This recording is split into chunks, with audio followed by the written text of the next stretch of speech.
Welcome, everybody, to episode 41 of the Canuckleheads podcast. Shout out to Andrew Alberts. My name is Justin. I'm joined by my co-host, Mr. Wes. Wes, let's talk about hockey. Canucks hockey, specifically. December 5th, 2022, Montreal was in Vancouver. Spencer Martin and Montembeault start. There's a fight immediately in this. Luke Shen and Arbor Jackeye. Nothing really happened. Just a good fight. So in the first, Spencer Martin was pulled for Colin Delia, who was making his Canucks debut. This was 4-0 Montreal after the first period. This was at a 9:30 puck drop for us. And I was like, if I wasn't doing the podcast, I wasn't watching the rest of this. But thank God we did, because what an entertaining game that was. Yeah. So in the second, we had a goal from Connor Garland on a breakaway. Garland goes backhand, forehand. Good pass from Kuzmenko to set him up. Basically, the whole reason Garland was so wide open is one of the Montreal defensemen fell. Yeah. But that was a huge turning point. Absolutely. I felt like we had no steam whatsoever, and Garley scoring that goal just brought the wind back into our sails, and then we took over. And this was late in the second, too. There was like 4.5 minutes or something like that left. So big props to Garley for scoring that one for us. His first goal in like 17 games, too. So we needed that from Garland. That's his longest droughts since he's been on the team. I think he went like 19 last year. Oh, my goodness. He gets hot and cold, though. He's kind of like a Tanner Pearson, where he'll just blow up. Then we had a goal from Ilya Mikheyev, who swats a puck in from just outside the crease. It was a good pass by PD to set him up. A great shift by PD, Besser, and Mikheyev, who were a line in this game tonight. Assist to PD and Bess. PD just kind of banked this in off Mikheyev, basically. This was just Mikheyev doing the right thing, going to the front of the net, and your best player making a great play. Mm-hmm. So this was 4-2 Montreal after 2. And again, these last 2 goals for the Canucks came in the last 5 minutes of the period. It was... Just bang, bang, bang. And Montreal was just like playing kind of a muddy game where it just wasn't like, you're up 4-0, right? You're not going to... Well, you should keep pushing, but we've done the same thing in the past. You know, we're up 3-4-0. Oh, let's let off the gas a little bit. Yeah. Not the right move. So in the third period, we had a goal from Beauford Williams Scorvat. Yes, sir. Gets a rebound from Niels Hoglander's shots. Hoglander and Stillman get the assists. This was Beau's 20th goal in his 26th game of the year. Ridiculous. Nasty. Then we had a goal from Ilya Mikheyev with a shot from the goal line off a great pass from Petey. Petey and Stillman with the assists. Mikheyev's second goal of the night. So Riley Stillman getting 2 assists, which is kind of weird, but you take the good with the bad, I guess. And that's the thing. I don't want him getting rewarded, as bad as it is to say, because I don't want them to keep him in the lineup. Yeah, I'd rather have Burrows. I mean, I'm not even going to go there. We'll just keep moving here.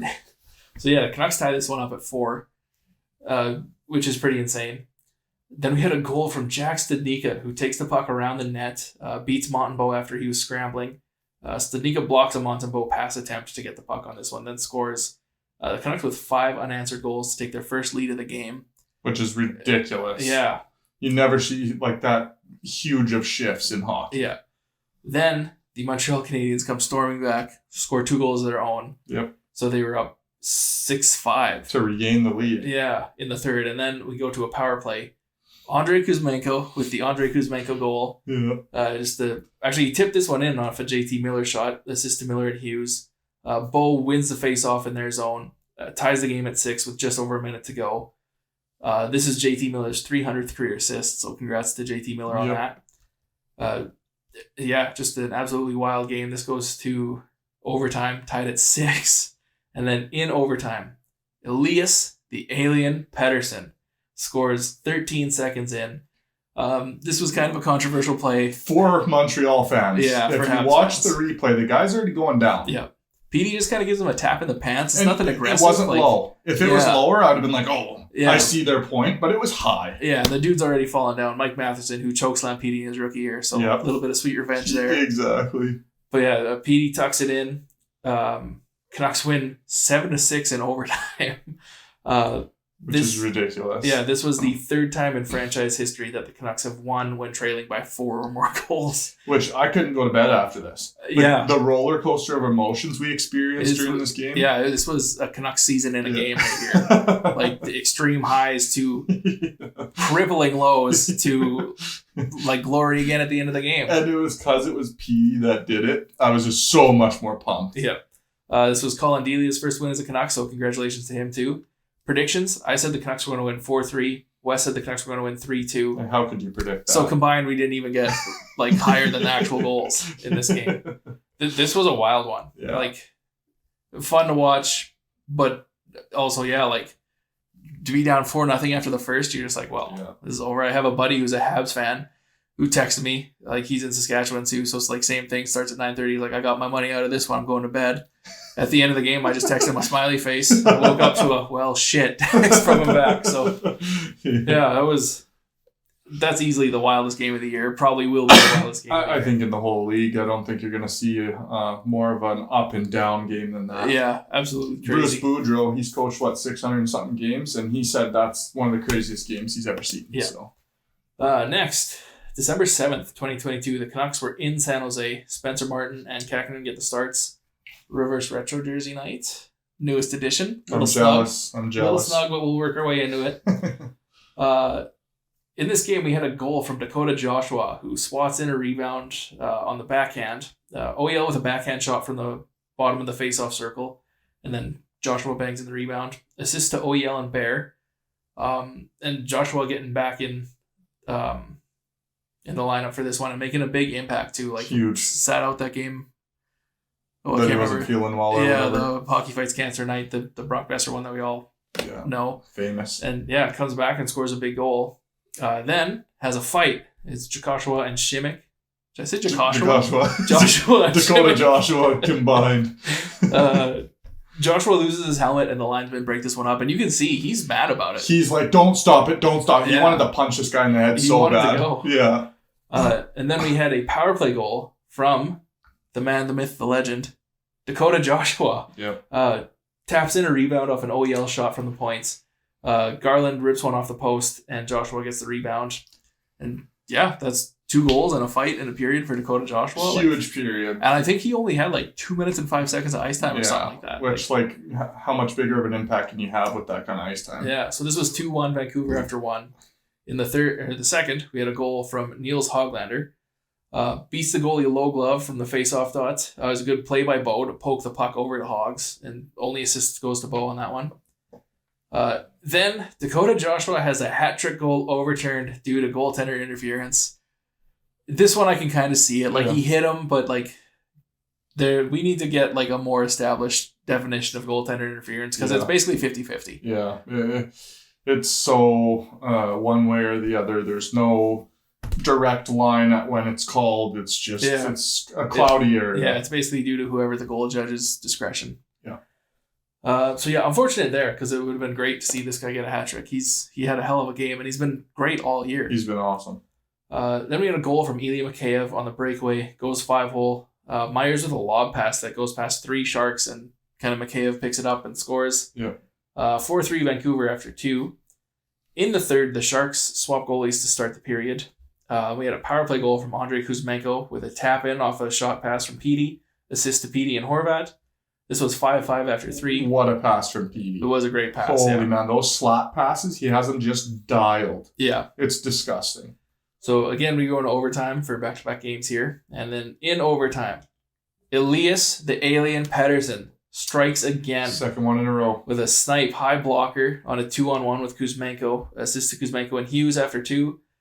After 2 huge saves from Spencer Martin. Stops a breakaway, then the rebound. And diving flying poke check for the second one. Petey comes away with the puck, or Kuzmenko comes away with the puck, passes it to Petey. Yeah, unreal. The Spencer Martin wasn't great this game, but was good enough. Had the clutch 2 saves right there. Yeah.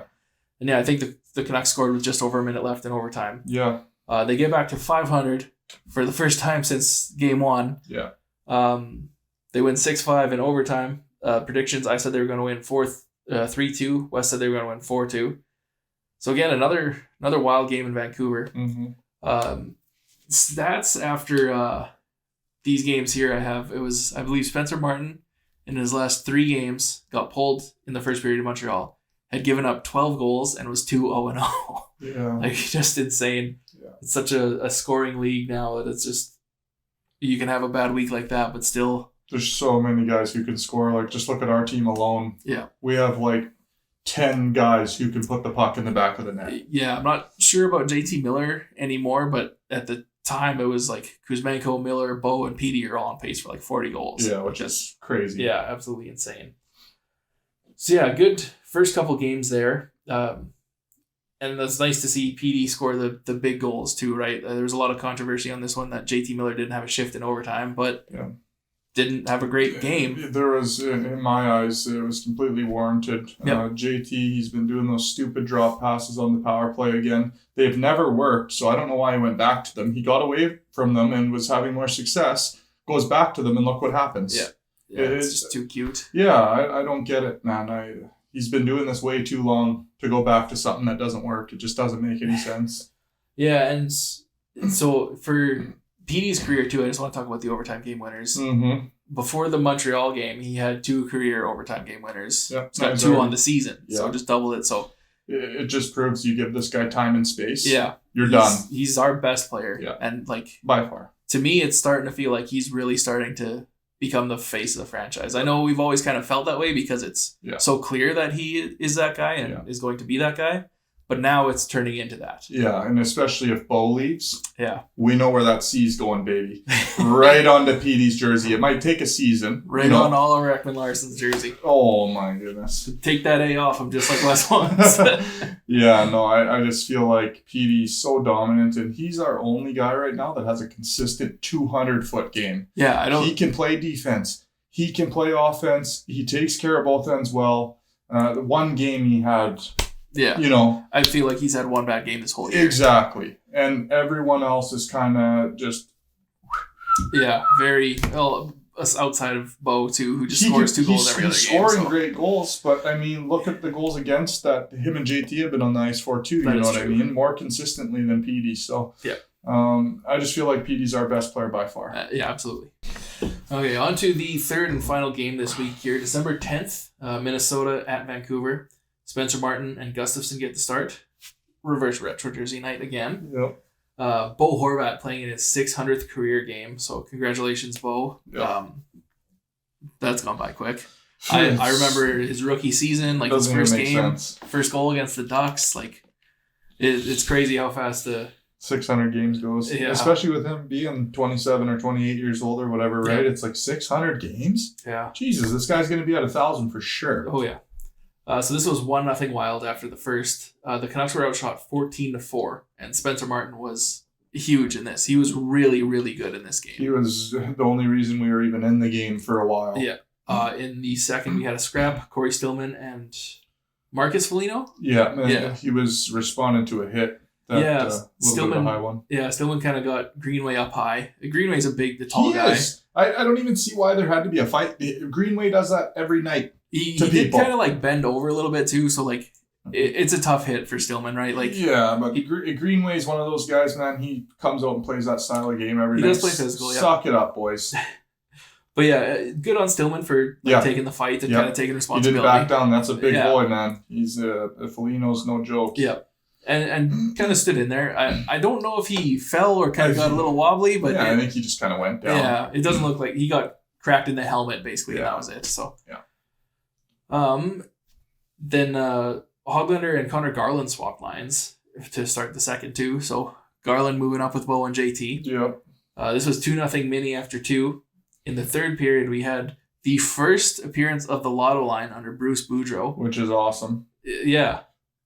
Outside of the fact that the Canucks lost 3-0. Yeah, but you've seen once those 3 got put together, they actually were generating a little bit of chances. Yeah. You know what I mean? It was better than what we had going. So I was just happy to see something fresh kind of hit the ice. Yeah, and this game too was kind of weird. Like the first was all Minnesota, the second was all Canucks. Like they were great, they just couldn't solve Gustafsson. No, just kind of one of those nights where you get goalied. So yeah, and this is the thing too. Like I've seen people chirping Bruce for not pulling the goalie, and I loved what he said in his interview. He said, "I just felt we weren't going to score, so why would I pull the goalie and make it 4-0?" Yeah, and I totally agreed with that. It really didn't feel like the Canucks were going to generate much. You could just feel it. Yeah, it was just one of those games. Like this team is so offensive, but every once in a while you're just going to run into a goaltender like that. Gustafsson played a good game. You can't score 7 every night, you know what I mean? Yeah. And our team has talked about that too. Like JT at practice, he was saying like, obviously we're happy we're getting wins here, but I mean, when you let 5 goals in a night, like that's not a good look. Yeah. Like we got to start shutting games down again. Yeah, when you have to claw your way back from 4-0 after the first period, like you can't. That's egregious. Yeah, you're gonna win that once in every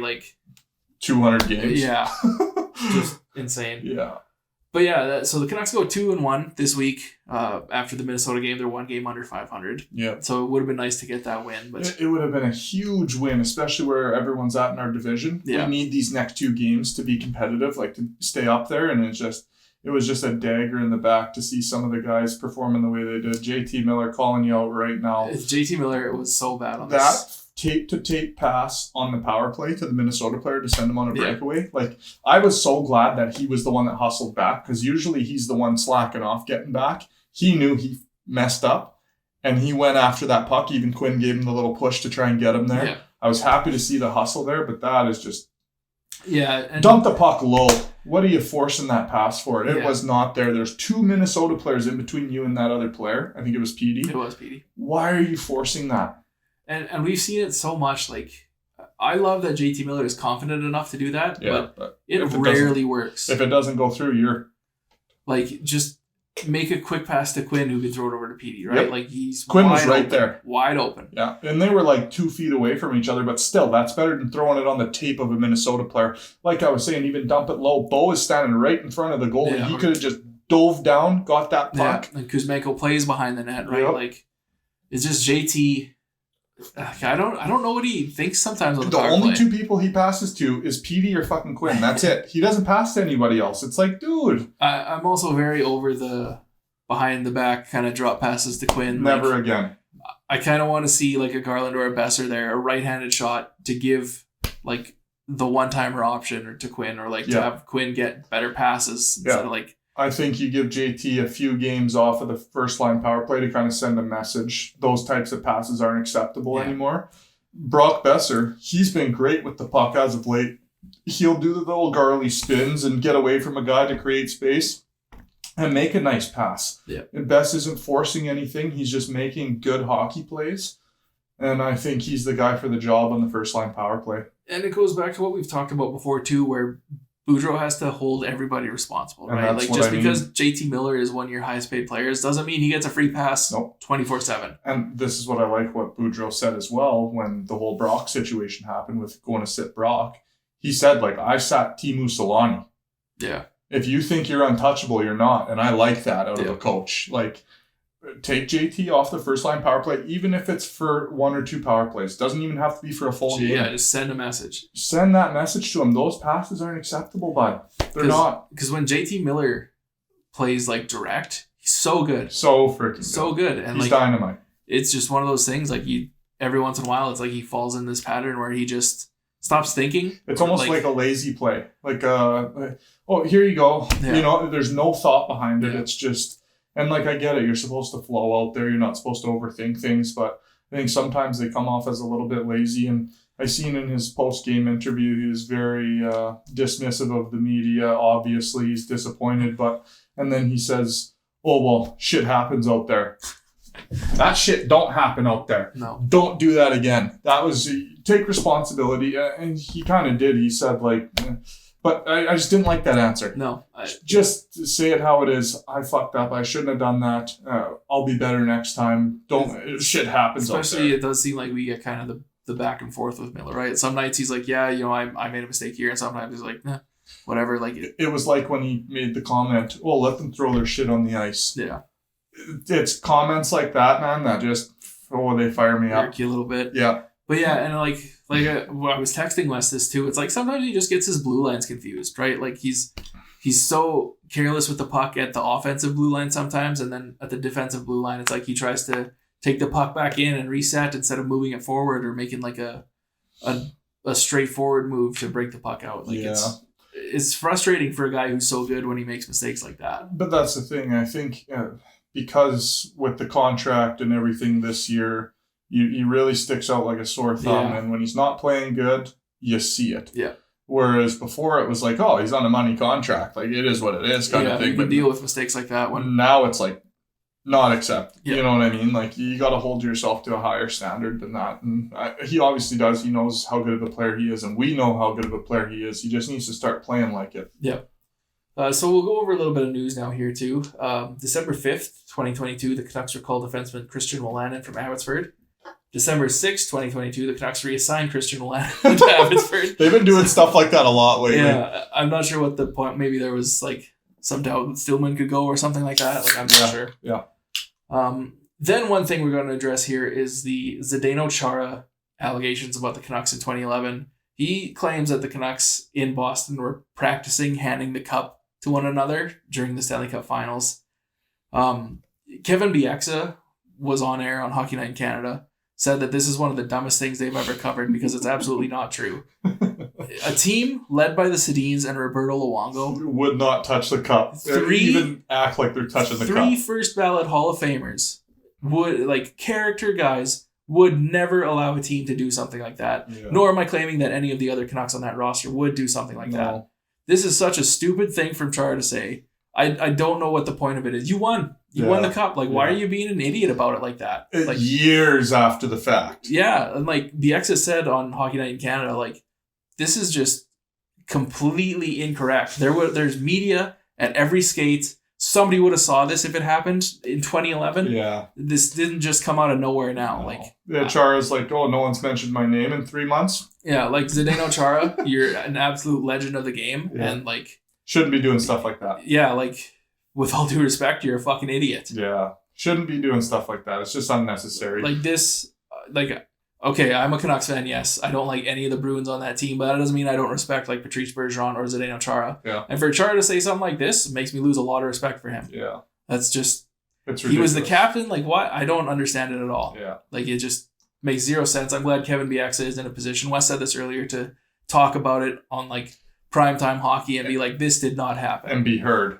Yeah. Like, there's no one else that, like, imagine if he wasn't on the desk, a lot of people would hear that and think it's true. Yeah. And now with Bieksa on the desk, he could be like, no, shut it down. And now a lot of people are like, oh, it's bullshit. And the thing I like most is he didn't wait till the Canucks game. He did it during the Toronto game when everybody's watching, just to set the record straight. Yeah, that's smart by Juice. And because this, like, from Chara's end, is just so disrespectful to the Sedins and like Luong. Everybody on that, like Bieksa said, like, to him it's disrespectful too, right? Like, good veteran guys like Alex Edler and players like that. Like, it's just completely like a shot at their character, a pointless shot that doesn't make sense. Yeah. So I just kind of had to be mentioned. Very displeased with that. Yeah.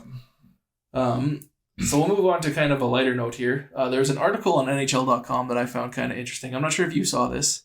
I was talking about goalies keeping their gear clean, and they talked to Spencer Martin on it. So apparently Spencer Martin Vaselines his pads before every game. That's kind of weird. Yeah, has a different set for practice, which makes sense. Yeah, that makes sense. But yeah, so the Vaseline supposedly absorbs the puck mark instead of the pads. Said he used to do it on his glove, but the puck would kind of slip loose, so he stopped doing that, which makes sense.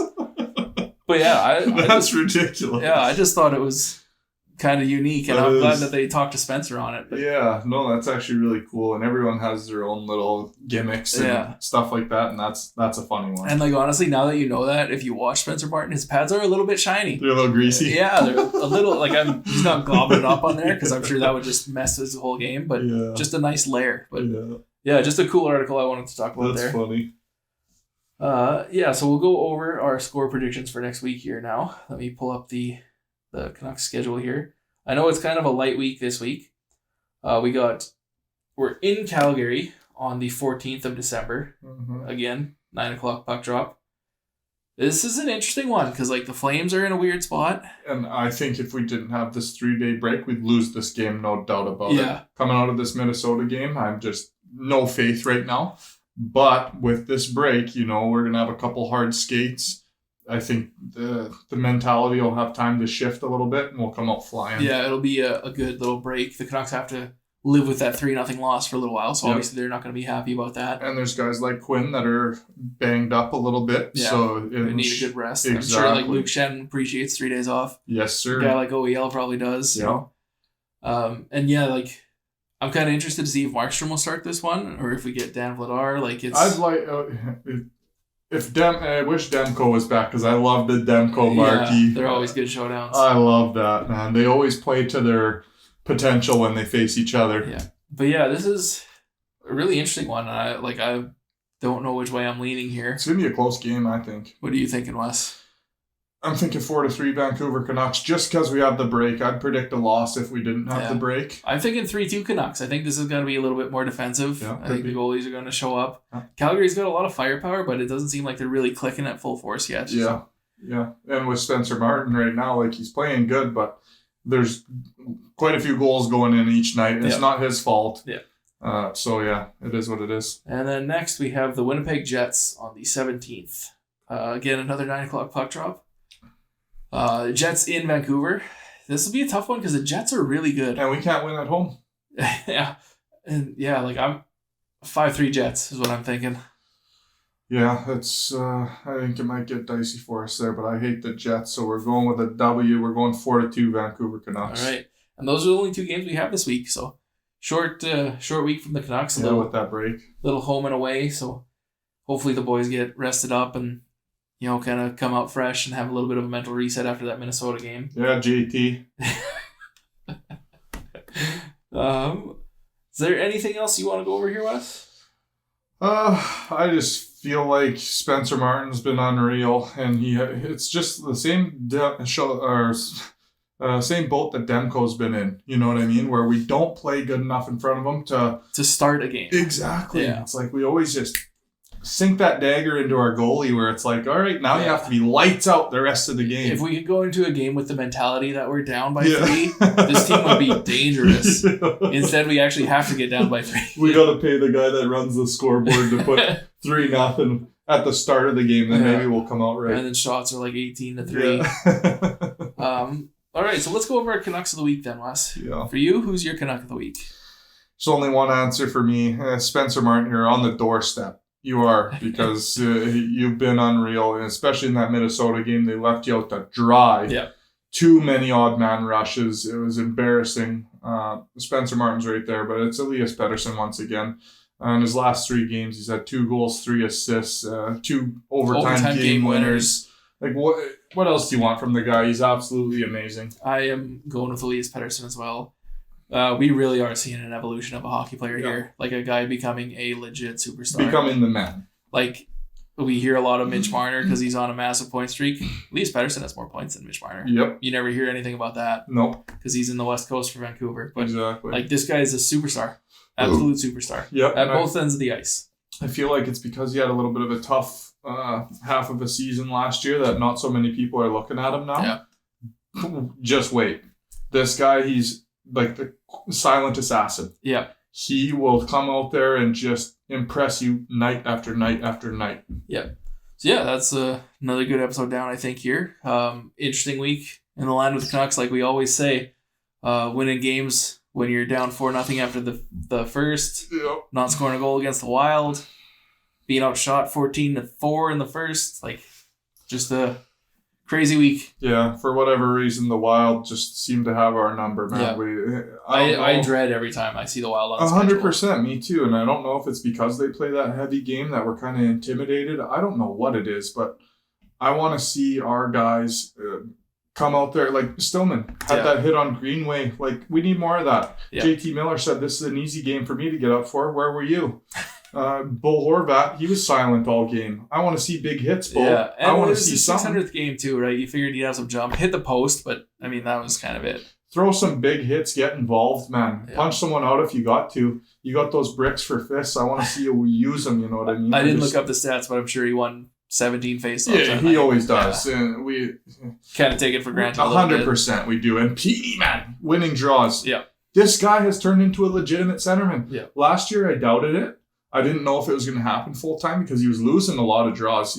Now he's winning the majority of his draws. He looks amazing at center. But yeah, you bring up a good point with that actually, because I was never not confident that Petey would figure out how to be a centerman because he's so smart.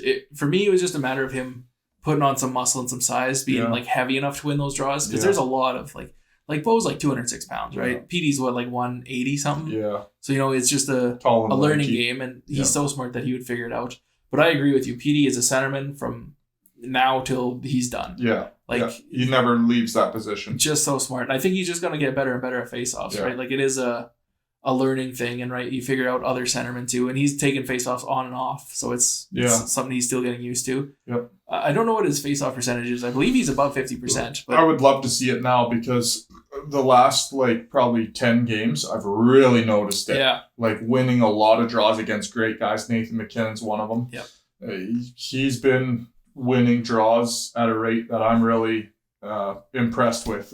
Like I said last season, it was kind of like, I don't know if he is going to be a full-time centerman. But this year, it's like, okay, he's got it. Yeah, and that is a good point you bring up. Another thing we should talk about too is Dakota Joshua should be in the running for Canuck of the Week too. He should, man. He's had a massive game. Played his absolute ass off. I believe when he came to the Canucks, signed, he had 4 career goals. He's got 7 this year. I was going to say he has more than Bess, I think. Yes. Which, Besser's a legitimate goal scorer. He just hasn't been able to get going, but he's got more goals than Garland, I'm pretty sure. Yeah. This guy's been amazing. Yeah.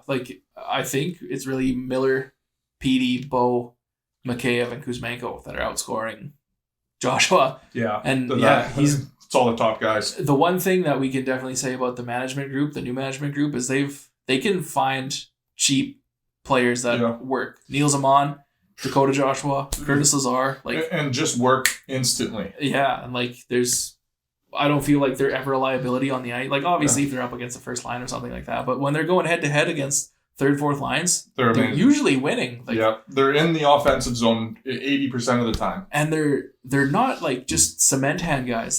Oman, Joshua, they all make really good plays. Studnicka, yeah. He's been impressive as of late. Getting some run at the third line center. 100%. Good pickup from the Bruins there. I just think they make all the right moves. I have been very impressed. And look at last season, the boat we were in with those types of guys. Yeah. You know what I mean? It was shaky. And we do look at it with kind of rose-colored glasses, right? The model line, because they had that run where they were just scoring all the time. But other than that, it was not that great. No. No offense to those guys. Tyler Mott is good. Yeah, and like Justin said, I don't think any of those guys are in the NHL right now. Mott is, but the other two are not. Yeah, exactly. Lamako signed in the SHL, I think, or the Finnish league or something like that. He was kind of a filler piece that who knows if it's going to work out. But these guys that we have now, it's all right. Legit NHLers. Yeah, we have something here. So it's super awesome to see. Yeah, and big physical too. Oman's a big guy. He looks so much bigger than Joshua for whatever reason. But Joshua's a big dude. I love that fourth line and the way they play. One thing I want to talk about too, I find it so weird that they're not giving Curtis Lazar the face-off. I thought that's kind of what he was brought in to do. And even when there was talk of what we're going to do with the third line, without, if you don't scratch dries or you try and change it up, why not Lazar? And it's funny too, because I've seen Joshua, he's a centerman. You got Amand, who's a centerman. Yeah. Then you got Lazar. We have too many goddamn centermen. But I think it's because Sheldon Dries has played so lights out at center. That's kind of what is hemming up Lazar playing at center. Yeah, I think Boudreaux likes Dries. I think we're starting to...